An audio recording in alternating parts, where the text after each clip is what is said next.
The glass didn't shatter when it hit the marble floor. It simply cracked, a single clean fracture straight down the center like the floor itself had flinched. The wine bled out in a slow, dark pool, and the woman who had thrown it was already screaming. But the scream wasn't directed at the man she'd come to destroy. It was directed at the heavyset waitress who had stumbled into her path and, in doing so, had changed everything. Birdie Callum had not been born for elegance. She knew this the way she knew the weight of her own body, intimately, constantly, without any particular cruelty toward herself anymore, just a tired, factual awareness. At 270 pounds, she moved through the world with the cautious, apologetic shuffle of someone who had learned early that her presence was considered an inconvenience. Her wrists were thick, her ankles swelled on long shifts. The black slacks the catering company required always pulled at the seams by the end of the night, and the fitted white dress shirt they issued her had never once been available in her size, so she wore a men's extra large that billowed at the shoulders and gave her the silhouette she once joked to her younger brother of a very tired ghost. She was 26 years old. She had 2 part-time jobs and 1 full-time ambition, which was simply to survive the month. Her mother had been diagnosed with stage 3 kidney disease 18 months ago, and the dialysis center in Trenton didn't care how tired Birdie was or how many catering shifts she'd pulled that week. The bills arrived on the 1st of every month and with the cheerful reliability of something that wanted to ruin her. So when the Hargrove Group posted an open call for event staff for a private gala at the Aldenmore Estate in upstate New York, Birdie applied without reading the fine print. The pay was 4 times her hourly rate. That was the only sentence that mattered. She didn't know, at the time, what the Aldenmore Estate really was.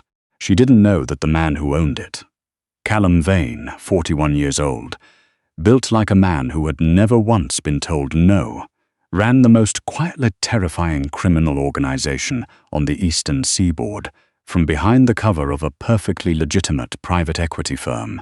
She didn't know that the gala wasn't really a gala. She didn't know that the elegant, smiling guests circling the ballroom with their champagne flutes were arms dealers and money launderers, and the kind of corrupt city officials who only smiled that wide when someone else was paying for the drinks. She just knew the shift started at 6, the pay was good, and she needed to not drop anything. She dropped something within the first 20 minutes. It was a single champagne flute off the edge of her tray, nicked by a passing elbow. Nobody's fault, the kind of thing that happened at every event she'd ever worked. But the room went very quiet for a moment, and Birdie felt every eye in the vicinity slide to her with the particular expression she recognized, the quick assessment, the private judgment, the almost imperceptible smirk. She retrieved the pieces from the floor with her bare hands, murmured an apology to no one in particular, and kept moving. There was a woman watching her from across the room, not the cold, dismissive watching of the other guests. Something else. Something soft. Her name was Lorraine Vane. She was 67, Callum's mother, a small, silver-haired woman who sat in a high-backed chair near the east wall and watched the party with the distant, slightly unfocused expression of someone whose mind had started to wander without her permission. Birdie had noticed her earlier in the evening, noticed the way no one spoke to her, noticed the way the older woman's hands gripped the arms of her chair a little too tightly whenever the noise in the room swelled. Birdie had spent enough nights watching her own mother struggle through the fog of exhaustion and medication to recognize that particular kind of frightened stillness. She began, quietly and without making it anyone's business, to check on Lorraine. She refilled the woman's water glass without being asked. She moved a potted orchid that had been blocking Lorraine's sightline to the door, a small thing, but the older woman exhaled with visible relief, and Birdie understood that Lorraine needed to be able to see the exits. She crouched beside the chair once during a particularly loud round of applause and said, very quietly, Too much noise, I know. It'll calm down in a few minutes. Lorraine looked at her with those slightly unfocused eyes and reached out and patted Birdie's hand as if she were an old friend. No one else in the room noticed. Callum Vane noticed everything. He was not a man who stood in the center of rooms. He positioned himself at the edges, usually near a structural column or a doorway, where he could see without being easily observed. He was tall, not the theatrical, movie villain tall, but the quiet, practical tall of a man whose height had always simply been useful. His hair was dark with the first threads of grey at the temples, and his eyes were the particular shade of grey-green that photographs always got wrong. He wore his tuxedo the way other men wore skin, like it had grown there, and he watched the overweight, slightly disheveled catering girl crouch beside his mother and speak to her in a voice too low for him to hear, and he watched his mother's grip on the chair arms loosen for the first time all evening. Something shifted in him quietly, like a door opening in a room he'd long since stopped entering. He did not approach. Not yet. The Nardello family arrived at 9:15. This was the part Birdie didn't know about, could not have known about, had no context for whatsoever.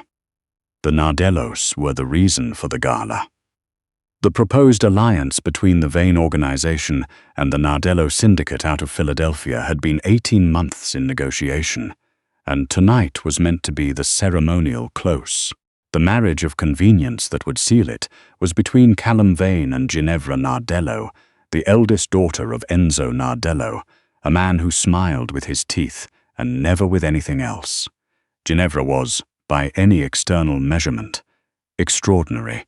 She was 32, tall, dressed in a deep burgundy gown that had probably cost as much as Birdie's mother's last 3 months of dialysis.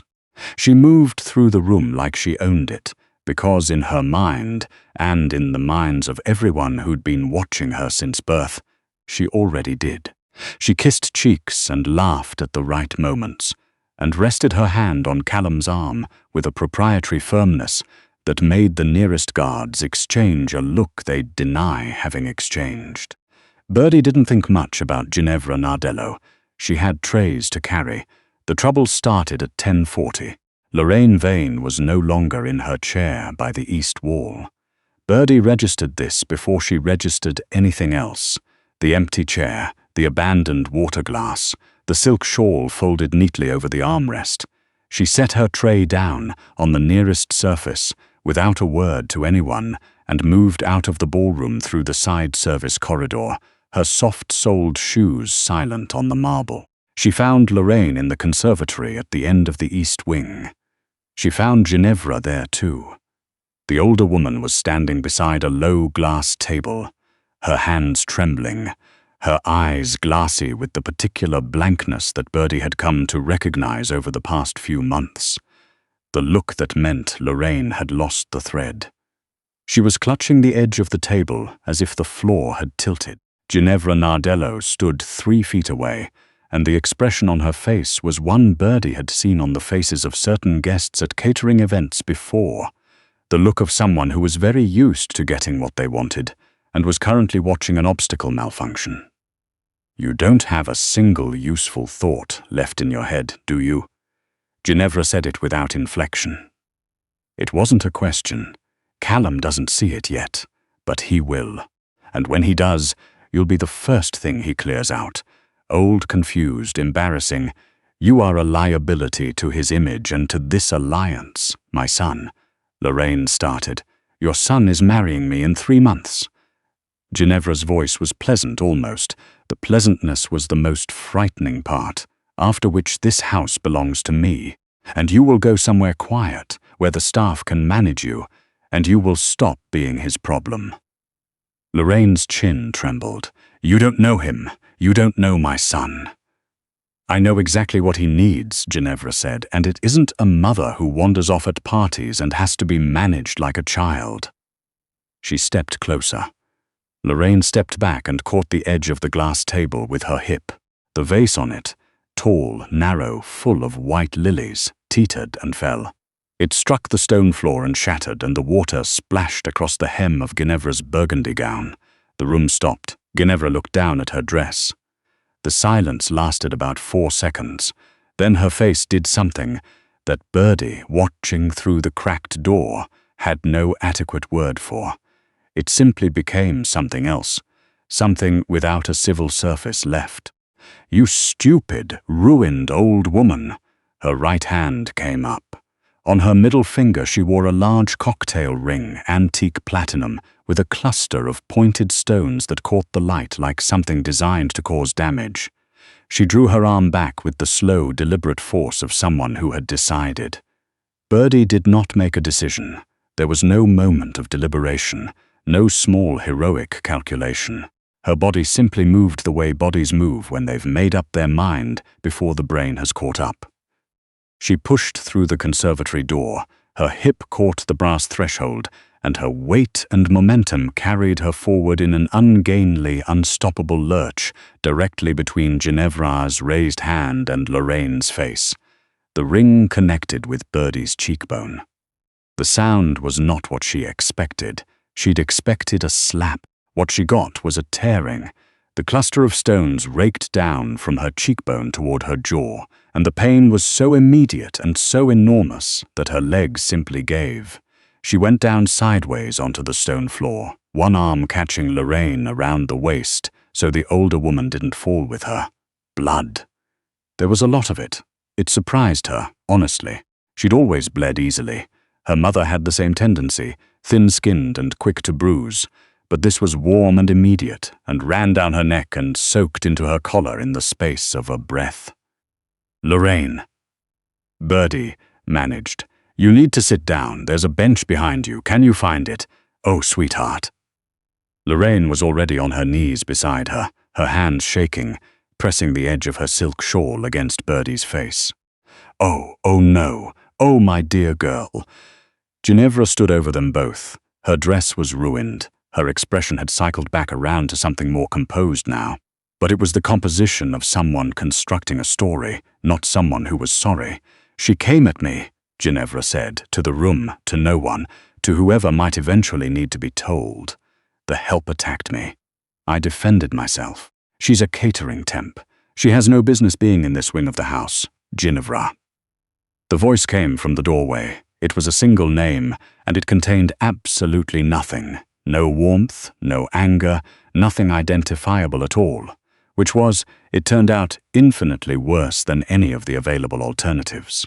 Callum Vane stood in the doorway with 2 men behind him, and he looked at the room the way he always looked at rooms, methodically, from the outside in, cataloguing without reacting. He looked at his mother on the floor.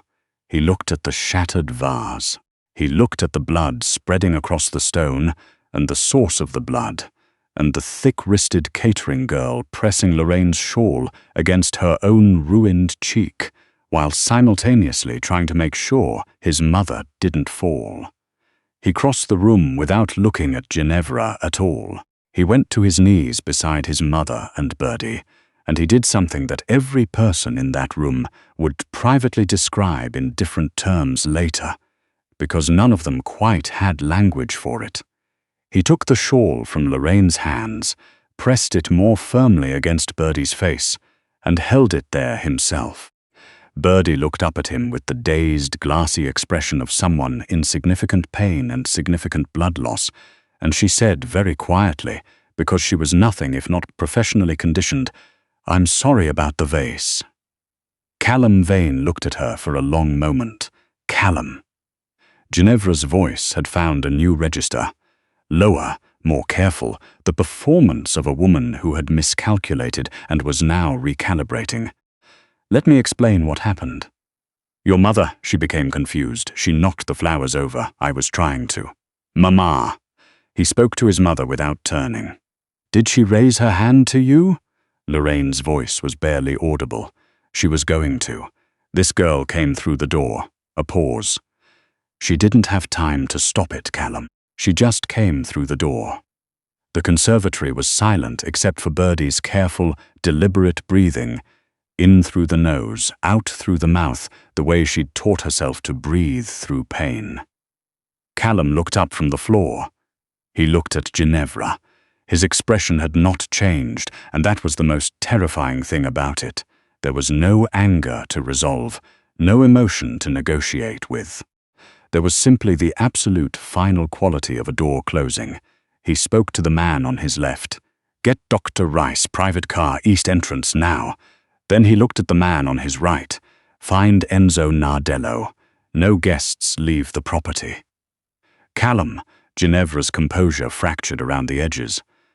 "You cannot be serious. She's a catering employee. She is nobody. You are throwing away an 18-month negotiation over nobody." He stood up from the floor. He was very tall when he stood. He straightened his jacket with the automatic, unhurried movement of a man who had learned to contain enormous things in very small gestures. "The engagement is over," he said. He said it the way you might say a weather report. "You have 5 minutes to collect your things. After that, your presence on this property will be treated as a threat, and my men will respond accordingly." Ginevra stared at him. Something crossed her first, then fury, then something colder underneath both. "My father will burn everything you've built." "Your father," Callum said quietly, "is currently sitting in my library." He paused. One beat. "I'd suggest you call him before he hears this from me." The 4 seconds that followed were the longest in the room. Then Ginevra Nardello gathered what remained of her composure around herself like the ruins of her gown, turned on her heel, and walked out of the conservatory with the particular rigid spine of a woman who refuses to let anyone see her run. The door swung shut behind her. Callum went back down to the floor beside Birdie. She had, in the interim, managed to prop herself against the low bench, one hand pressed to her own cheek now, head tilted back slightly. She was pale and sweating, and she had the focused, narrow-eyed expression of someone doing the arithmetic on whether they were going to pass out. "I'm not going to pass out," she said, apparently to herself, or to the room, or to no one. "No." Callum agreed. She looked at him. "I need to tell the catering manager I should clock out properly. They dock your pay if you just leave." He looked at her for a moment that was very hard to interpret. "That won't be necessary." The doctor arrived in 11 minutes. Dr. Rice was a small, precise woman who asked exactly the questions she needed to ask and made no unnecessary observations about anything she found. She cleaned the wound, applied a field closure, noted that the lacerations were deep enough to require a surgical suite, and said this with the same tone she might use to recommend a particular restaurant. The armored car to the private hospital wing was brought around to the east entrance. Lorraine refused to leave Birdie's side, and no one argued with her, least of all Callum, who rode in the front and spent the entire drive on his phone, speaking in a voice so quiet and so, even that the driver later said he'd thought, for a few minutes, that the man had simply been speaking to himself. But that wasn't what happened in the hospital. What happened in the hospital was this.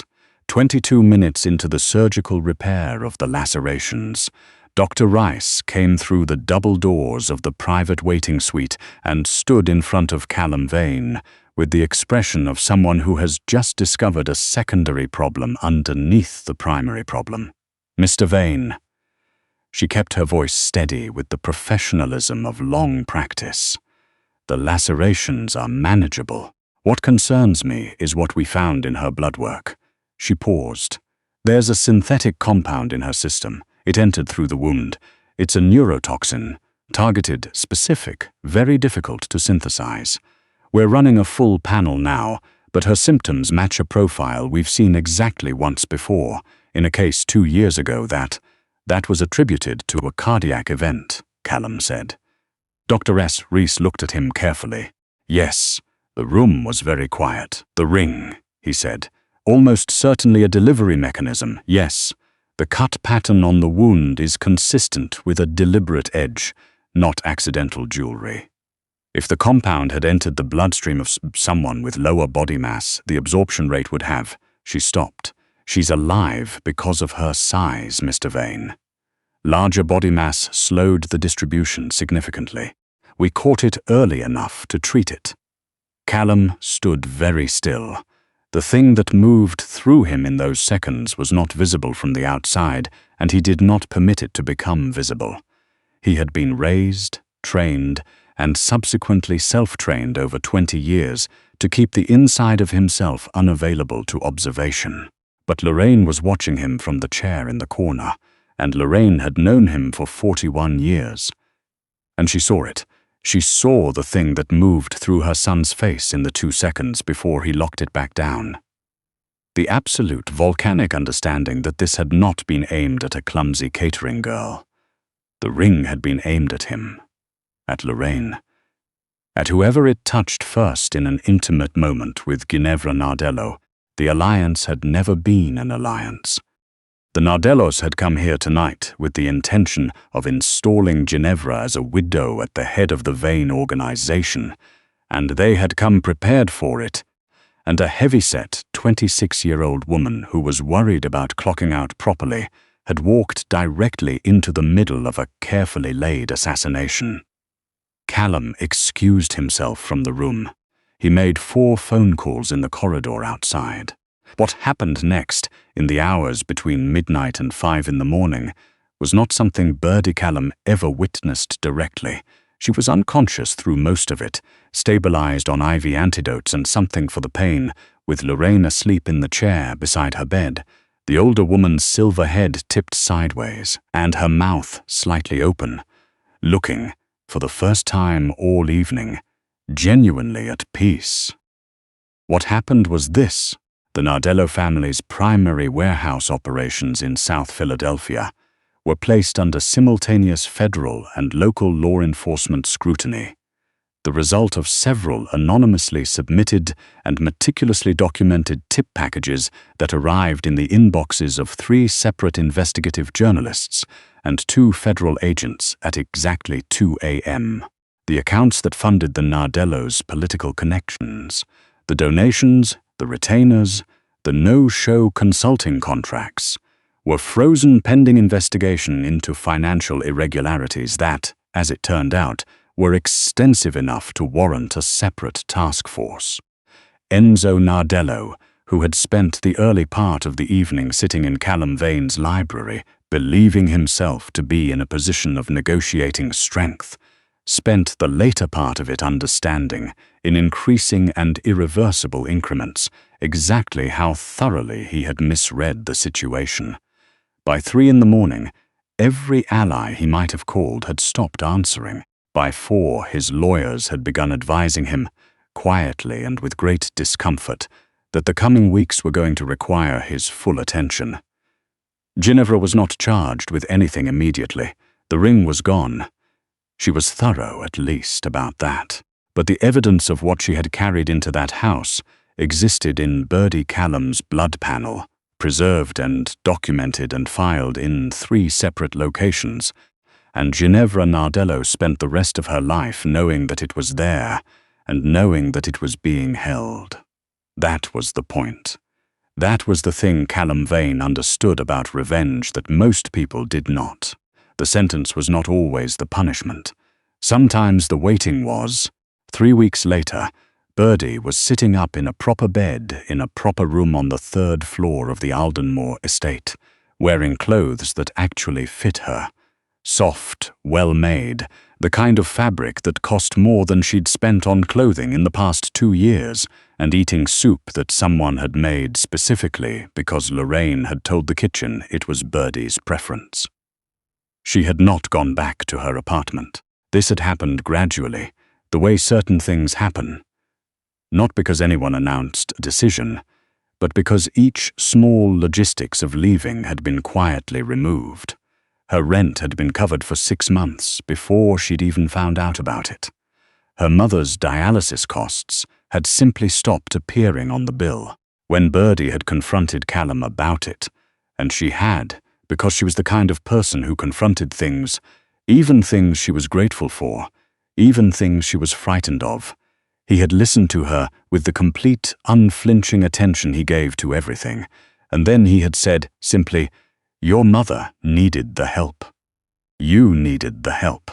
I was in a position to provide it. The conversation ends there.